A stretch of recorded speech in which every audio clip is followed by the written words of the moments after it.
네, 정형외과 의사가 알려주는 척추 상식, 척튜브와 함께 알아봅시다. 네, 오늘의 주제는 무엇인가요? 네, 오늘의 주제는 우리 아이 허리가 휘었어요입니다. 우리 아이 허리가 휘었어요. 척추 측만증을 말하는 거죠? 네, 맞습니다. 측만증 중에서 제일 흔한 청소년기 특발성 척추 측만증에 대해서 얘기를 해볼까 합니다. 외래를 보다 보면 초등학생부터 중학생까지 어린 친구들이 부모님과 함께 많이 찾아와요.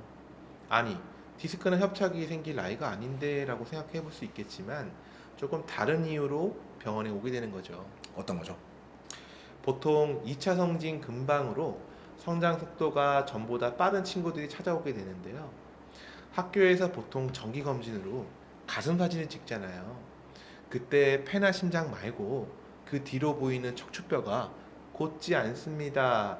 측만증이 의심되니 진료를 받아보세요 라고 병원에 오게 되는 경우가 참 많습니다. 맞습니다. 요즘은 학교 검진이 많이 하다 보니까 검진해서 오시는 분들이 많더라고요. 네, 맞습니다. 보통은 측만 각도가 크지 않습니다. 따라서 걱정을 하는 부모님들이 많지만 대부분은 큰 치료를 필요하지 않습니다. 하지만 조기 진단을 하지 못한 경우에 그리고 진행 속도가 빨라지는 경우에 또 드물지 않게 나타나게 되는데요. 보통 각도와 자녀 성장 그리고 현재 성장 속도에 맞춰서 치료 계획을 세우게 됩니다. 조기 진단을 못해서 진행이 빠르게 되면 뭐 척추 측만증이 어떻게 경과가 진행이 되나요? 네, 좋은 질문인데요. 자녀 선장력이 많은데 측만 각도가 30도다. 근데 처음 병원에 왔을 때 알게 됐다. 라고 하게 되면 그 친구는 아직 많이 자랄 수 있는데 자라나는 길잡이가 곧지 못하니까 보통 더 휘게 됩니다. 따라서 처음 진단 시 측만 각도가 중요하게 되고요. 우리 아이 허리가 곧지 않거나 하면 병원에 내원해서 사진이라도 찍어보는 게 중요할 것 같습니다. 그러면 교수님, 뭐 이제 부모님들이 뭐 아이 허리 휜 거를 보려고 측만증을 감별하기 위해서 뭐 무조건 다 엑스레이를 찍으러 가기에는 좀 그렇잖아요. 이제 뭔가 엄마 아빠들이 봤을 때 이런 거는 척추 측만증을 좀 의심해 봐야 된다. 이런 식의 뭐 자가진단법 뭐 이런 것들이 좀 있을 것 같은데요. 맞아요. 척추 측만증은 보통 큰 증상을 동반하지 않습니다. 그리고 측만증을 동반한 환자들도 크게 본인의 불편함을 호소하지 않아요. 그래서 외래에서 올 때 엄마들이 이제 보통 뒤에서 봤는데 얘가 이제 어깨가 한쪽이 뭐 처져 있다 뭐 이런 네. 말씀 많이 하시고 뭐 등 뒤가 툭 튀어나와 있다 뭐 이런 말씀 많이 하시고 걸을 때가 좀 삐뚤삐뚤하게 걷는 것 같아요 뭐 이런 얘기들을 많이 하시죠. 뭐 이런 의심되는 그런 정황이 있을 때 뭐 할 수 있는 자가진단법 뭐 이런 거를 좀 소개시켜 주시겠어요? 네, 간단하게 말씀을 드릴게요.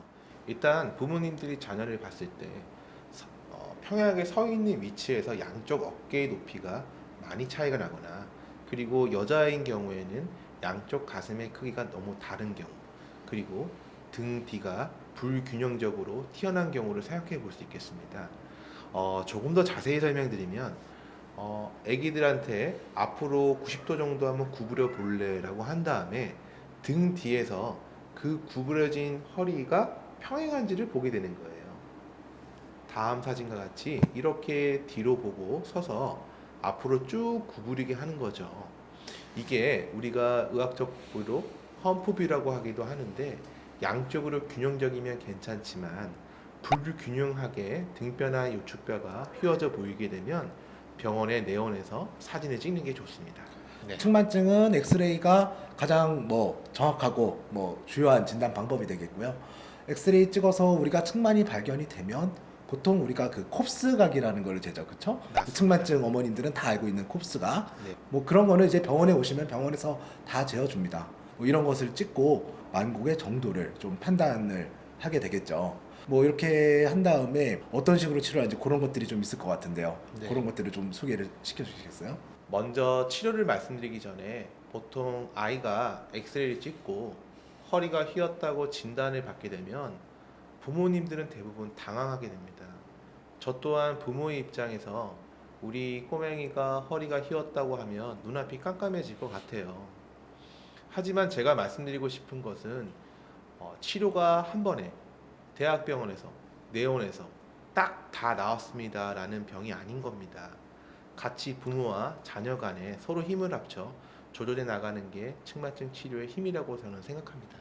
맞아요. 이게 이제 청소년기 아이들에게 나타날 수 있는 병이기 때문에 청소년기 아이들이 많이 예민할 수 있는 시기인데 그런 거를 이제 잘 조절하고 부모님과 함께 이렇게 치료를 하는 것이 가장 중요하다고 생각이 들거든요. 아주 중요한 포인트를 잘 말씀해 주신 것 같고요. 자, 그럼 이제 본격적인 치료에 대해서 말씀을 좀 하시면요. 네, 말씀드리겠습니다. 정형외과적으로는 각도와 자녀 성장력 그리고 현재 속도에 따른 치료법이 분류화되어 있습니다. 미국의 저명한 학회인 SRS 즉 스콜리오시스 리서치 소사이어티에서 청소년기 특발성 척추 측만증에 대해 다음과 같이 말하고 있습니다. 치료는 크게 네 가지입니다. 관찰, 보조기, 운동 치료를 포함한 보완적 치료, 그리고 마지막 수술입니다. 네. 측만증 치료 방금 말씀하셨듯이 관찰, 보조기, 운동 치료, 수술.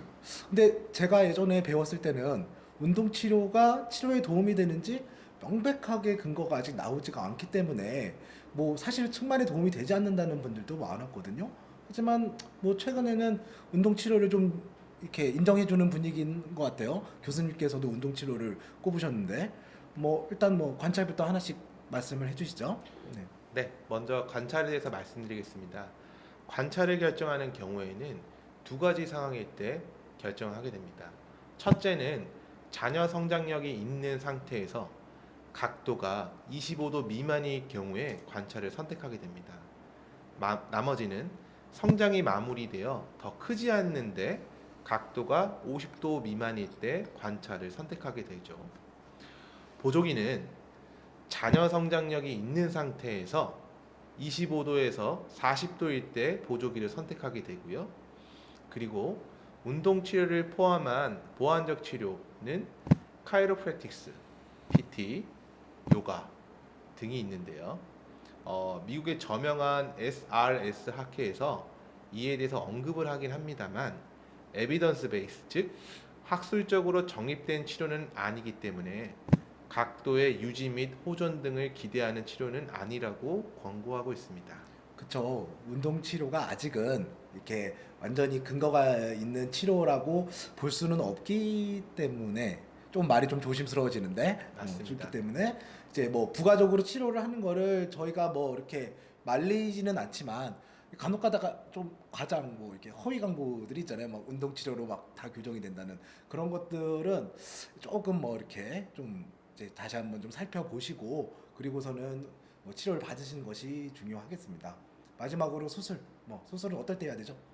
네, 수술은 자녀 성장력이 있는 상태에서 40도가 넘거나 그리고 성장이 끝났음에도 이미 각도가 50도를 초과하게 되면 수술을 결정하게 됩니다. 측만증 층의 중요한 건 이제 말씀하셨듯이 이 자녀 성장이 얼마나 남았느냐 그리고 현재의 만곡 정도가 얼마나 되느냐 요거를 같이 판단해야 되네요. 지금 말씀하시는 게 다 같이 판단을 해야 된다. 네, 맞습니다. 물론 각도를 위주로 결정하게 되는 치료법이기 때문에 최근 들어 다양한 기준들도 마련되어야 한다는 학술적 의견 및 연구들도 보고되고 있습니다만 현재까지 교과서적인 치료법은 측만 각도를 중심으로 정립되어 있습니다. 결국에는 이제 말씀 들어보니까 수술 말고 우리가 뭐 증명된 치료로 할 수 있다는 거는 보조기 치료예요, 그렇죠? 청소년들이 이게 보조기를 찾는 게 많이 창피해하기도 하고 또 뭐 상당히 불편해하거든요. 잘 말도 안 듣고요. 예, 뭐 이럴 때 뭐 어떻게 해야 되는 거죠? 네, 맞습니다. 보조기라는 치료법을 결정하게 되면 부모님과 어린 친구들의 서로 간의 협력이 정말 중요합니다. 뉴 잉글랜드 저널 오브 메디슨이라는 영국의 저명한 학술지에 보조기 치료의 효과에 대해서 발표한 적이 있는데요. 하루 중 13시간 이상 보조기를 착용하게 되면 성공률이 90%에 달한다는 보고가 있었습니다. 근데 24시간 중에 13시간 이상 보조기를 매일 착용하는 게 그렇게 쉬운 게 아니에요. 그래서 부모님의 격려와 응원이 절대적으로 필요하게 됩니다. 최근에 저희 연구팀이 특별성 청소년기 척추 측만증 환자들이 그렇지 않은 친구들에 비해 우울증 등의 심리적인 질환의 비율이 더 높았다는 발표 또한 했어요. 따라서 측만증은 각도 자체뿐만 아니라 심리적인 지원 및 격려가 필요하다는 것을 부모님이 아셨으면 좋겠습니다. 맞습니다. 이게 사실 부모된 입장에서 이렇게 왠지 이제 우리 아이가 척추측만증이 되었다 그러면 괜히 이제 부모님들도 일종의 죄책감 뭐 이런 거를 좀 느끼게 되시는 것 같아요. 그러다 보니까 뭐 애들도 예민한데 부모님들도 같이 좀 예민해지시는 경우들도 좀 있는 것 같고요. 그렇기 때문에 저희 역할이 참 중요한 것 같습니다. 측만이 좀 있다 하더라도 사실 그 우사인 볼트가 측만증이 되게 심한 걸로 유명한데 세계 육상 챔피언이 됐잖아요. 뭐 그리고 측만증이 있어도 뭐 모델이나 이런 게 할 수 있다는 것도 다 있고 뭐 이런 것들을 잘 설명해 주면서 일상생활하는데 아무런 지장이 없다. 이런 것들을 잘 격려해 주면서 치료를 이끄는 것도 상당히 중요할 것 같습니다. 네. 이번 시간을 계기로 측만증을 바라보는 부모님들에게 도움이 됐으면 좋겠습니다. 측만증의 원인의 8에서 90%는 아직 밝혀지지 않았습니다. 아까 박현진 교수님이 말씀하셨듯이 조기에 발견이 된다면 대부분 일상생활에 문제 없이 성장기가 끝나 사회활동하는데 전혀 문제가 없게 되고요. 따라서 부모님들의 자식들에 대한 많은 관심이 이 병을 치료하게 되는 것 같습니다.